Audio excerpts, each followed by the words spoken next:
Familiares de los presos políticos cumplen 29 días exigiendo libertad plena para todos, casi un mes durmiendo a las puertas de los centros penitenciarios. El Foro Penal ha registrado solo 383 excarcelaciones. Esta cifra no representa ni la mitad de los presos de conciencia registrados. Este viernes la protesta llegó al centro de reclusión de la Policía Nacional en Mari Pérez. En el lugar, los ciudadanos exigieron la excarcelación de Juan Pablo Guanipa, uno de los dirigentes de confianza de la líder y premio Nobel de la Paz, María Corina Machado. Compañeros de partido del dirigente Juan Pablo Guanipa, a pocos metros del centro de reclusión en el que se encuentra, intentaron hacerse escuchar para que sepa que no está solo. Dirigentes del partido Primero Justicia aseguran que el liderazgo de Juan Pablo Guanipa es importante para la transición. Señalan que debe ser excarcelado de inmediato. Eso es muy, pero muy profundo lo que Juan Pablo Guanipa significa para el país, significa para su partido Primero Justicia, para sus amigos. La vigilia de los familiares en las puertas de las cárceles cumple 29 días ininterrumpidos. Andreina Baduel, hermana del preso político Josnar Baduel, luego de resguardarse varios meses en el exterior, regresó directo a la vigilia este jueves con la esperanza intacta de libertad. Somos miles de familias que vivimos este infierno y el compromiso moral hoy más que nunca está intacto. Con que haya justicia, con que haya verdad, con que haya reparación y sobre todo con que no se repita nunca más. Señala que en el exterior recibió el apoyo de la diáspora y la solidaridad de distintas organizaciones. Me encontré con solidaridad enorme, no solo de la diáspora, sino de muchas organizaciones que incluso desconocían en detalle la verdad de las víctimas. ¿Qué ves ahí cuando ves eso que está ahí, esas paredes? ¿Qué ves? Veo la libertad próximamente. Veo que eso se va a convertir en un museo para que no se repita nunca más y para que la gente no olvide los crímenes que aquí cometieron. En Venezuela se encuentra una misión de la Oficina del Alto Comisionado para los Derechos Humanos de la ONU. Su objetivo es supervisar las excarcelaciones que consideran han sido opacas. Estarán hasta el 17 de febrero.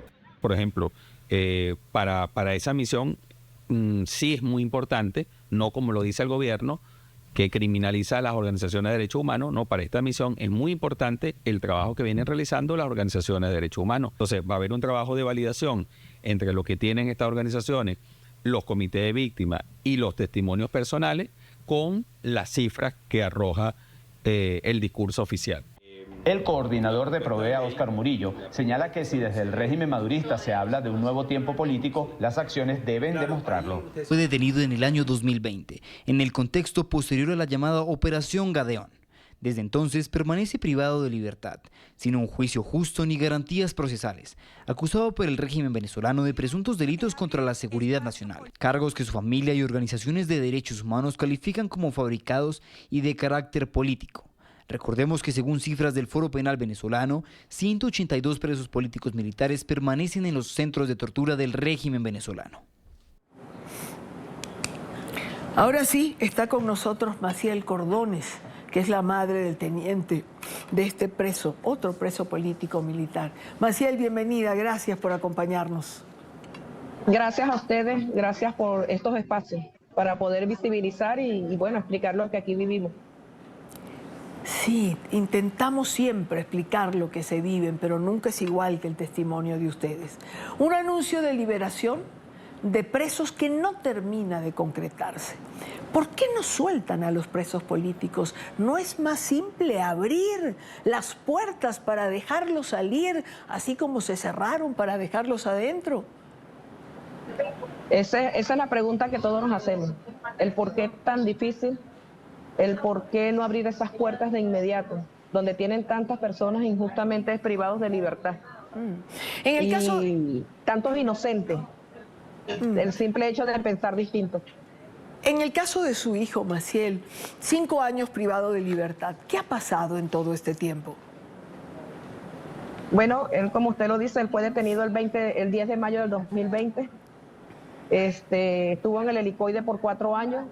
Allí fue condenado a 24 años y 8 meses por el juez Maximino Márquez, que hoy en día está privado de libertad por corrupto. Igual el fiscal 74, apellido Mora. Y bueno, Estas fueron unas condenas que se hicieron con abogados que el mismo Estado colocó, no se le permitió abogado privado. Y los cargos fueron traición a la patria, asociación para delinquir, terrorismo, tráfico de armas de guerra extranjera. Y ese llama mucho la atención porque ellos, una vez que supuestamente fueron detenidos porque iban a dar un golpe de Estado, ese grupo de militares no estaban uniformados y mucho menos tenían armamento. Y ha sido una tortura constante para uno también como familiar. El simple hecho que los desaparecieran, vinimos a saber de ellos en el mes de diciembre. Mis visitas eran controladas, solo 20 minutos en un espacio que ellos llaman la pecera.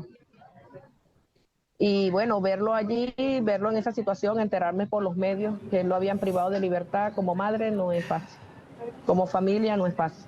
Y acusarlos de tantas cosas que yo decía, Dios mío, pero si yo lo crié, yo sé lo que tengo. Su sueño era ser militar y él se graduó a los 20 años de teniente. Y solo duró 2 años en su carrera, porque después de allí, bueno, le pasaron tantas cosas, aun cuando era estudiante de la Academia Militar. No le fue fácil, por ser sobrino de Cliver Alcalá Cordón. Y bueno, están liberando presos políticos del Rodeo 2. Y ay Dios, es la emoción. Así sean presos comunes o algo, uno también se emociona. Claro. Bueno, salen las redes que fue detenido el sobrino de Cliver Alcalá Cordones, quien venía a hacer una intentona, que venía a matar al presidente, y eso me entero yo por los medios. Después de allí, no fue una tortura constante, él fue maltratado, ellos los guindan de los brazos, les colocan corriente, la comida era, como dice él, uno ni siquiera sabía qué comía porque en las noches estaba todo oscuro y nos daban pescado y la comida tenía mal olor y bueno, había que comerse eso. En el mismo mes de mayo llegó el tribunal, que allí lo habilitaron en el helicoide y ahí fueron condenados, donde fueron obligados a asumir. Luego transcurrieron 4 años allí y he pasado al Rodeo 1, el 4 de abril del 2024. Ese día viajamos porque ellos fueron sacados bajo engaño, que iban a una consulta médica. Logramos viajar un grupo de familias de los 45 que trasladaron y el día 6 en el rodeo solicitamos que no nos permitieran ver, ellos se pusieron obtusos como siempre son y en las afueras comenzamos a decir que si no íbamos a salir por los medios. Nos permitieron el ingreso. Cuando yo vi a mi hijo esposado, los ojos los tenía como desorbitados.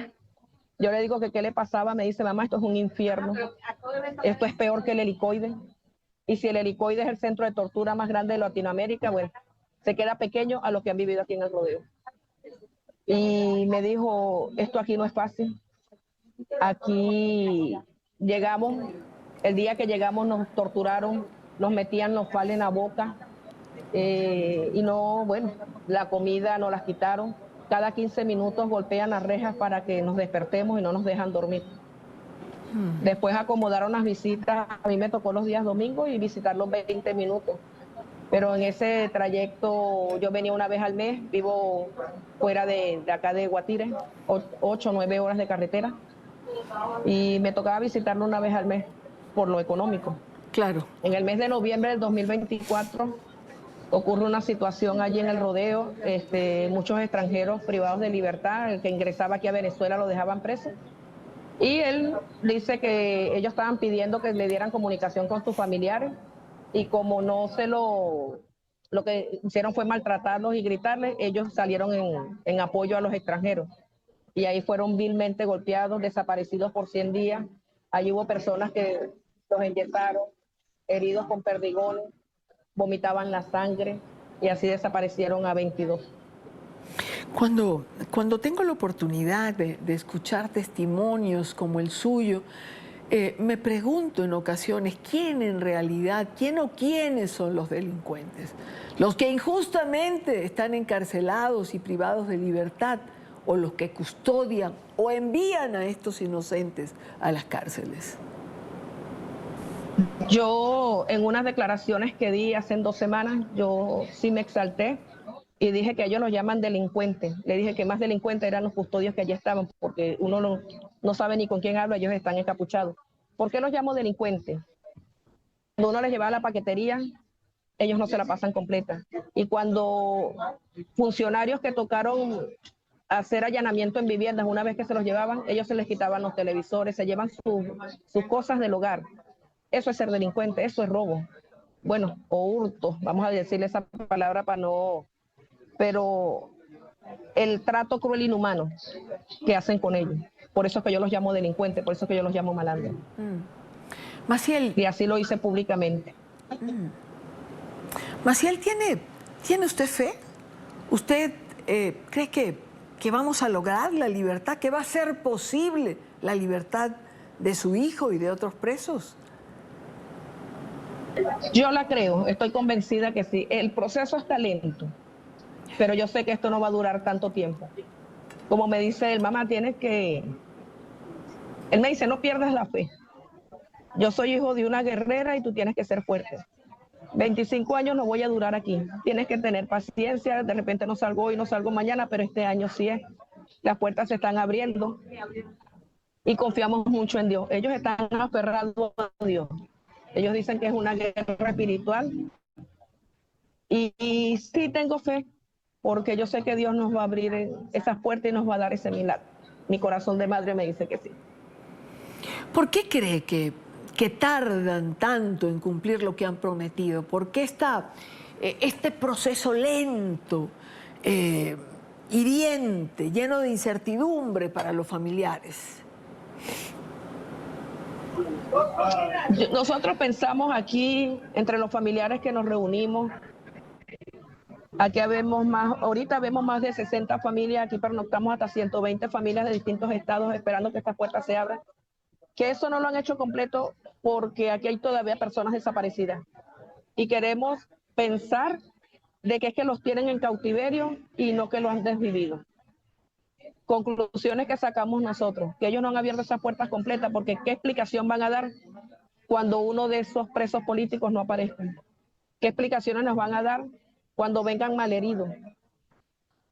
Y es la conclusión que nosotros sacamos, el por qué no abren las puertas de tanto maltrato, porque el maltrato es severo. Ahí uno de los extranjeros que salió, el peruano, él dijo que la palabra tortura se quedaba muy pequeña. Y todos los extranjeros dicen que esto es un centro de concentración y que si a ellos todo lo que vivieron y peor trataban a los venezolanos. Yo a veces digo, Dios mío, es que no escuchan cuando esos extranjeros hablan y exponen todo lo que allí vivieron. Duro testimonio. Y a ellos, entre comillas, los trataban mejor que los venezolanos y llaman esto de concentración. Duro testimonio el del peruano. Es Marco Antonio Madrid. Tuve la oportunidad de conversar con él y de escuchar parte de los tratos crueles e inhumanos a los cuales fue sometido. Maciel, ¿cuántos días más van a permanecer allí? Ya tienen varios días en vigilia. Hasta que el último salga. Esa es una promesa que tenemos mucho. Incluso yo dije, el día que mi hijo salga, comparto con él un día y me regreso a seguir luchando por todo. Porque hasta que el último, tiene que salir todo. Hasta que el último no nos salga, no nos podemos ir de aquí, no podemos abandonar estos espacios. La lucha es de todo. Y aquí ahorita estamos todos en una sola causa, unidos en una sola causa. Así es, y esos vínculos que se han creado uno los puede percibir cada vez que tiene la oportunidad de entrevistar a alguien, ¿no? De los que han sido liberados y de los que aún permanecen.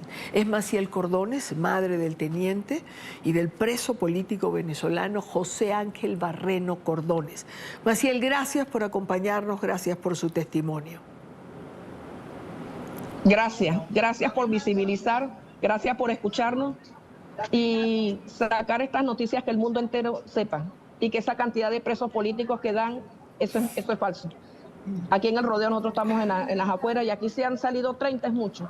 Y los que han sacado más que todo es extranjeros y 17 venezolanos son los que han salido. Sí, lamentablemente las cifras no son las que nos dicen. Ojalá su hijo salga pronto, ojalá. Toda nuestra solidaridad como siempre.